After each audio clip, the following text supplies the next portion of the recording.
It is November, my dudes.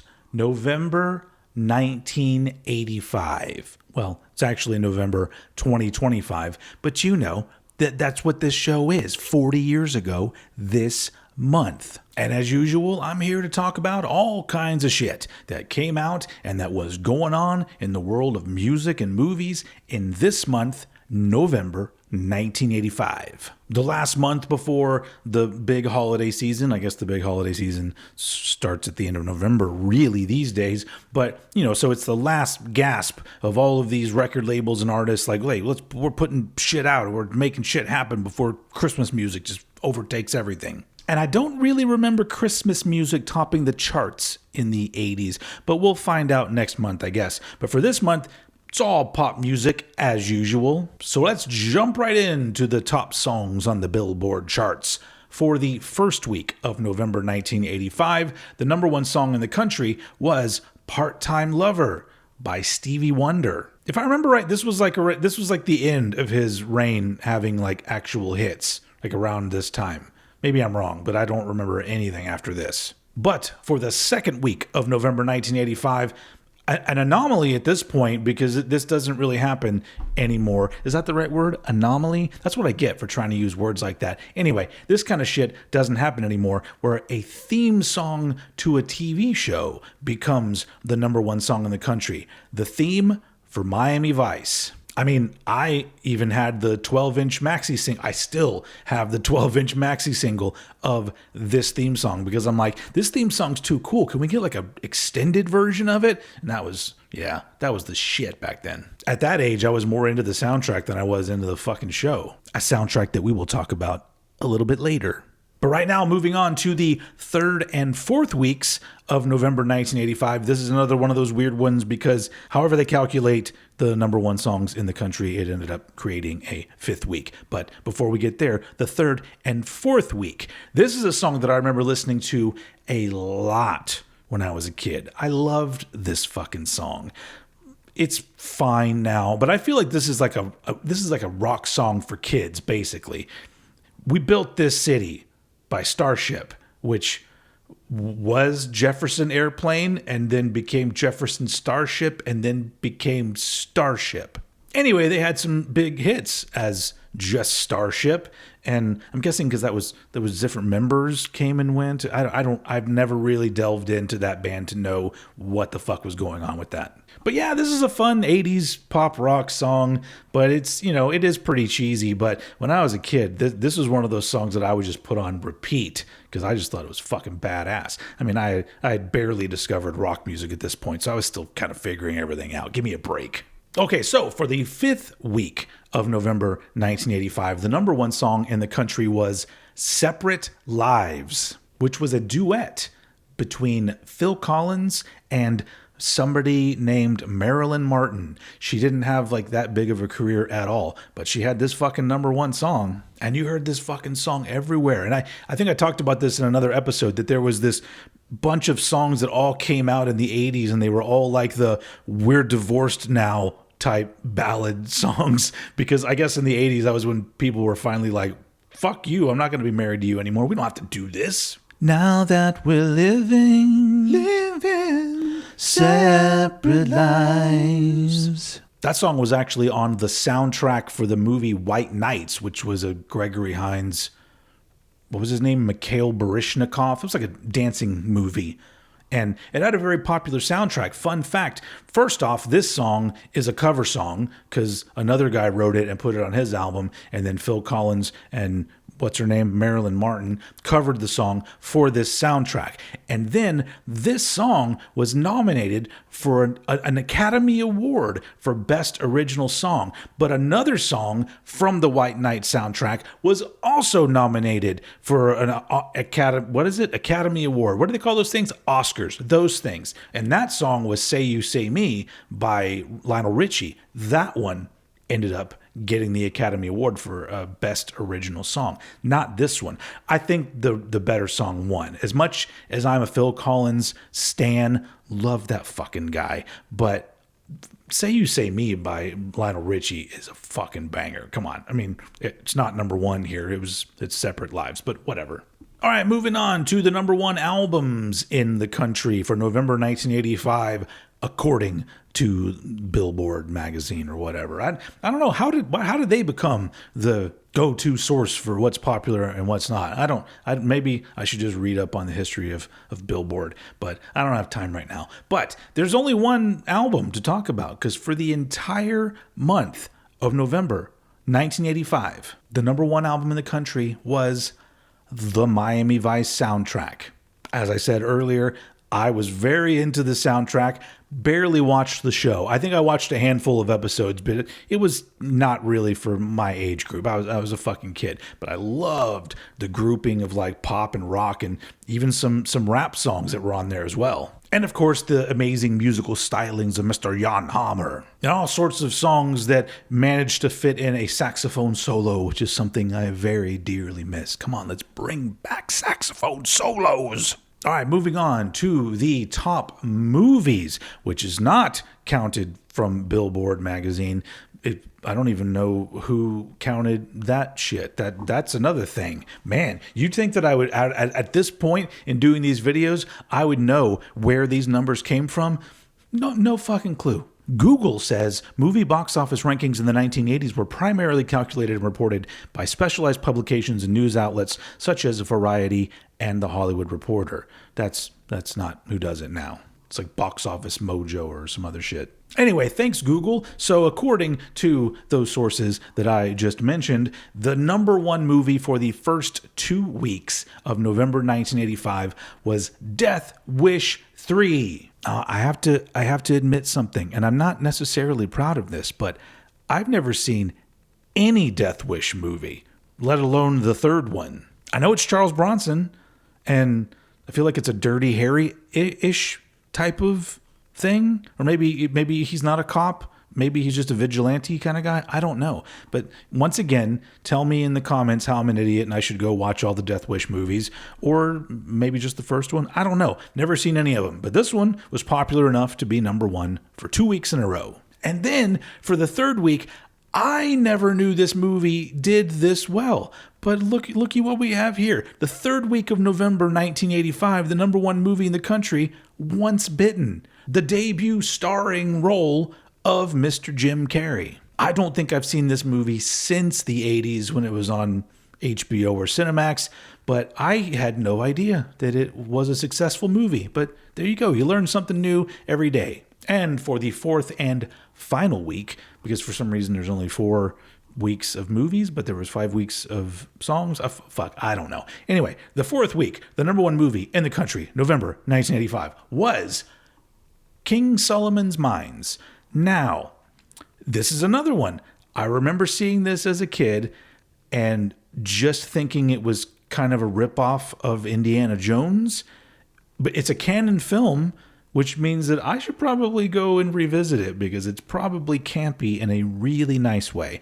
But it was the number one movie in the country, and I remember there was a sequel to this movie like a year or two later that was called like Alan Quartermain and the Lost City of Gold. I think that was the sequel to this, because I guess they both have Alan Quartermain. He was a character.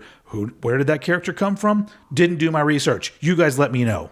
All right, moving on to the album releases of November 1985. On November 4th, 1985, the 8th album from Aerosmith, Done with Mirrors, was released. This album was supposed to be like their big return, and it didn't really make much of a splash. It would be the album after that would do that. But hey, you know what? If you're a fan of that style, the Aerosmith style of music, don't sleep on this album. It's actually pretty enjoyable. So that one came out on November 12th. Hold on a second. So let me explain something. So this is why doing these kind of videos sometimes gets a little bit frustrating, I guess. Because a few months back in August, I talked about the album Play Deep by The Outfield coming out in August of 1985. And then I go back and look again, and apparently it came out in November of 1985. Maybe it's different countries. I don't fucking know. I just know that like all the places that I would normally go to look for dates all of a sudden changed to November. That's not fair, internet. You need to stick to your story and quit throwing me off and everything. But anyway, I talked about this album. It sounds fucking fantastic. I talked about it 2 months ago, but it's so good. I'll talk about it again. Sure, it came out on November 12th. Again, that's how fucking good it is. Go check out Play Deep by The Outfield. Whole album fucking kills. Speaking of an album that fucking kills, November 18th, 1985, Radio, the debut album from LL Cool J. And not only that, the first full-length album ever released on Def Jam Records. And this is, speaking of a dude that comes out swinging, this first LL Cool J, I mean, the first 2 LL Cool J albums are really good. I even like the third one, the Walkin' with a Panther one.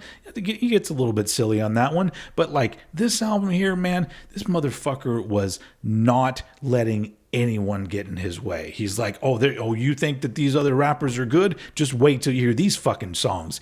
Anyway, it's a great fucking album. So if you're into 80s hip hop and you haven't already heard Radio by LL Cool J, I don't know what you're doing with your life, but you need to get on that. All right, finally, I believe this came out November 30th, 1985. I find a bunch of different information out there, but I believe sometime in November 1985, this album came out. We Care a Lot, the debut album from Faith No More, and the first of 2 with Chuck Mosley on vocals. And I love this album. I love Faith No More, but I am one of those Faith No More fans that loves the Chuck Mosley era as well. I would say not this one, but Introduce Yourself is up there with the Mike Patton albums that I love. This one is also a lot of fun and really cool and very unique for its time. And sometimes as a Faith No More fan, like this is the sound that I want. I don't want the later Mike Patton driven kind of stuff. I want this. And it's amazing. This album like gets overlooked, or people talk about it like it's not very good. And I'm just like, did you hear the same album that I heard? Because this thing's fucking great. Anyway, came out the end, let's say the end, somewhere near the end of November 1985, ending it with a bang. Faith No More, We Care a Lot. It's weird getting used to wearing glasses more often than I used to. My eyesight keeps getting worse, and so I've gone from having to have readers to now have glasses that have a little bit further that's starting to get a little blurry. Don't get old, folks. It's not fun at all. I fucking hate wearing glasses, but whatever. So let's travel back in time. We were already back in the 80s, but we're going to travel 10 years forward, still to another time where I didn't have to fucking wear glasses and I could see everything I wanted to see very easily. Let's go there now. November 1995. And there's only 3 albums that I really want to talk about for November 1995. And it's interesting because they're 3 very different albums, but 3 albums that I was into around that time. At this point, I was still kind of grabbing everything from all these different areas and really getting into all this different shit that didn't necessarily all go together, which is very much in line to the old head that you know now. On November 7th, LP2. Well, it's not really called LP2. I think it's just called Sunny Day Real Estate, but it's the second album and the album that came out after they had broken up. You know, it's really interesting now to look back on the 90s emo scene and how it pretty much became a regular thing. Like, hey, if you're into this band and they are anywhere equated with this emo genre, they're going to break up in about 2 or 3 albums at least. And now flash forward to 2025 and they're all back together. Some of them got back together and then they just broke up again because now they're old. Now they have different reasons to break up. But let that be a lesson to everyone out there. Don't say your band is breaking up. Just fade into the bushes like that Homer Simpson meme, and then emerge when you want to play some shows again. Anyway, this album's fucking great. I actually think I enjoy this album more than Diary, the first Sunny Day Real Estate album. All their albums are great. Even when they got back together and they did 2 more albums, both those albums are also great. Then they're different from these albums. That's a good band to get into. We should do a Cranked and Ranked on them because that is 4 pretty different albums that they put out. But anyway, this one was the second one that was kind of finished up after they were like, hey, we're not going to be a band anymore. And then this came out and all of a sudden everyone's like, wait, what? And actually, a similar thing happened to the next band I'm going to talk about. On November 13th, the second album from the Far Side came out, Lab Cabin, California. And this is a fucking amazing album. Now, here's the thing. Their first album, which is called Bizarre Ride to the Far Side, is one of my favorite hip-hop albums of all time. This one is a very close second to that one. In fact, I believe this one actually did better because it had two videos that saw a pretty heavy rotation, one for the song Runnin' and one for Drop. And Drop was the one, if you remember, where they're moving, they filmed it backwards. I don't know. It was Spike Jonze. They filmed it with them doing the song backwards and walking backwards, but then when they play it forwards, it's them rapping the song forward, and then their clothes are like coming back on them, and there's water like going up off of them, and just fucking go to YouTube and type in the Far Side Drop and go watch that video. It's a fun video. Anyway, after this, the original version of the Far Side, the four dudes that were in this, ended up splitting up, and I think for a little bit it was only two of them that were still left, but still doing some Far Side stuff. I don't think the full group has gotten back together. And let me put the call out there, guys. Come on, all the emo bands are doing it. You guys can do it too. All right, on November 21st, this one was a big deal when it came out for me. The album Hoss by Lagwagon. This was the third Lagwagon album, and it's fucking great, man. I don't even know what else to say at this point, but it's not my favorite Lagwagon album. That would be the album Trashed, but this is just like with the Far Side, this is probably a close second for me. It is just some of that amazing fast technical skate punk that just has some serious songs, some fun songs, and it is just a fucking fireball of fun, and also a very nostalgic album for me. Some albums kind of feel like my senior year of high school, because this would have come out, the November of my senior year of high school, and an album like this, I put it on, I'm like, that just feels like senior year. Anyway, Lagwagon, Hoss, final album I'm talking about from November 1995, which wraps up this episode of 40 years ago and 30 years ago this month. Please, if you have not yet, go download Old Head Radio. It's an app that you can get on iPhone or on your Android device. Just go search Old Head Radio. You'll see a little skull that says Old Head Radio. That's me. Download it. It's 24 hours a day, 7 days a week, 365 days a year, 100 years a century. Well, I don't know. We'll see. But it's just all Old Head approved bangers and no commercials. And every Monday is Old Head Bangers Ball, my live radio show. Well, the live episodes are every other Monday, but you can hear repeats on the other Mondays. Anyway, it's fucking great, and it's free. And you get to hear all this music that I talk about, most of it anyway, on this app. And I appreciate it. I don't get paid shit for it. I just love that I have a radio station, and when people are listening to it, and I can see like from different parts of the world, oh, this person's been listening for like an hour. They must really like what's going on. It just makes me feel good because I'm here. It's all about the fucking music. Like, that's the thing. All of this shit that I talk about, unfortunately on YouTube, I can't just play all the fucking songs because of all the stupid copyright bullshit, but at least I have a radio station. I can point you to it and go, hey, go listen to a lot of this shit over there. It's always there for you, 24/7. Whenever you need me, I'm there playing some bangers. All right, thanks for being here for that commercial. That's the end of this episode. Thank you for watching, and I will see you all again very soon.